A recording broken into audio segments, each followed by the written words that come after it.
अमराठी चालक यांना मराठी येणार का आणि ते आज आरटीओ कडनं फ्लाइंग स्क्वॉडद्वारे तपासलं जाणार आहे। खरं तर 15 ऑगस्ट ही डेडलाईन देण्यात आली होती। या संदर्भात 100 दिवस त्यांचे शिक्षणाचे म्हणजे मराठी शिकवणीचे वर्ग देखील घेण्यात आले होते। आता ही नेमकी कारवाई कशी असणार आहे या संदर्भात आपल्यासोबत बातचीत करण्यासाठी आकाश मिराजकर जे आरटीओ अधिकारी आहेत ते देखील आहेत। सर, नेमकी या कारवाईचं स्वरूप कसं असणार आहे? आजपासून कारवाईला सुरुवात झालेली आहे।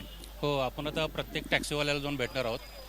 मराठी जे आहेत मराठी भाषेवाले त्यांना आपण मराठी भाषा येते का नाही त्यांना आपण त्याची जुजमी मराठी येते का नाही आपण बघणार आहोत। त्याच्याकरता असे 16 प्रश्न आपण तयार केलेले आहेत।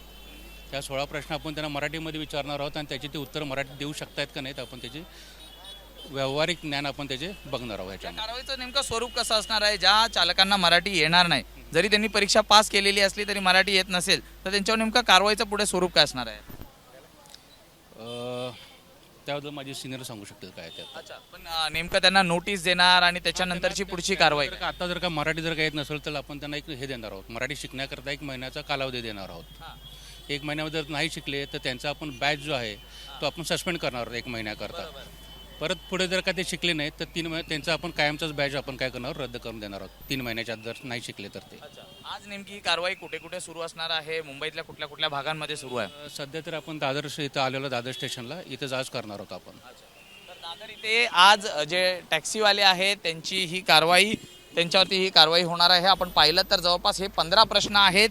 हे 15 प्रश्न जवळपास त्यांचे 3 वर्ग घेतले जाणार होते। त्या पहिल्या वर्गामध्ये 5 प्रश्न, दुसऱ्या वर्गामध्ये 5 आणि तिसऱ्या वर्गामध्ये 5 प्रश्न झाल्यानंतर चौथ्या वर्गांमध्ये त्यांची परीक्षा ही घेण्यात आलेली होती। त्यांना सर्टिफिकेट देखील देण्यात आलेलं आहे। मात्र जुजबी मराठी अजूनही काही जणांना येत नाही आहेत। मग ते परीक्षा पास झालेले का असेनात त्यांच्यावरती आज कारवाई ही होईल, नोटीस दिल्या जातील आणि त्यांना पुन्हा एकदा 1 महिन्याचा वर्ग जो आहे हा करावा लागणार आहे। आणि तरीसुद्धा जर का मराठी येत नसेल तर त्यांचा परवाना हा देखील रद्द केला जाणार आहे। नेमका आजच्या कारवाईचं स्वरूप कसं असणार आहे? दादर परिसरात आरटीओचे जे पथक आहे हे देखील दाखल झालेले आहे।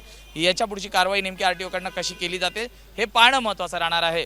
व्हिडिओ जर्नलिस्ट सचिन शिंदेसह मी सूरज सावंत, एबीपी माझा, मुंबई। एबीपी माझा, उघडा डोळे बघा नीट।